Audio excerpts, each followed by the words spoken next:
Après la base de VTT du Pays d'Armance puis le circuit de Trois-Champagnes Métropole, Guy Galopin s'est attaqué au balisage des parcours du Barsécanet, labellisé Fédération française de cyclisme. Là, l'avantage des Risset, c'est que vous avez plusieurs possibilités de faire des parcours. C'est-à-dire qu'on peut faire des verts, des bleus, des rouges, des noirs, comme les pistes de ski.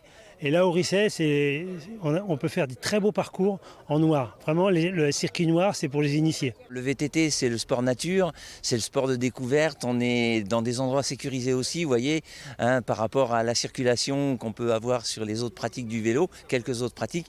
Le VTT a cette chance-là de se passer dans la nature, sur des petits circuits, en plus souvent amusants. Où il faut jouer du pilotage, il faut passer des petits rochers, des troncs d'arbres, il faut faire des zigzags, monter, descendre, tout ça. L'Aube veut remettre la pratique du cyclisme au goût du jour. La région Grand Est compte près de 7000 licenciés, dont 37% de VTTistes et 12% de BMX. Je crois plus en plus au VTT et au gravel, qui est la grosse mode du moment, pour développer le vélo.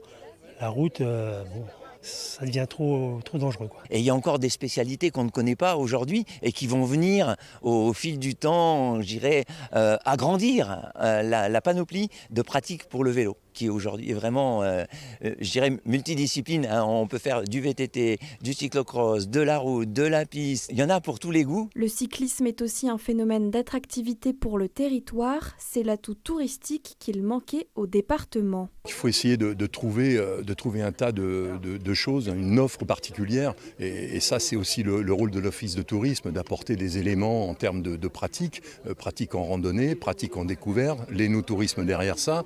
Et effectivement, une balade dans les vignes en VTT, il y a des choses comme ça qui sont intéressantes et qui permettront aussi de mieux faire connaître Entrecôte-des-Barres.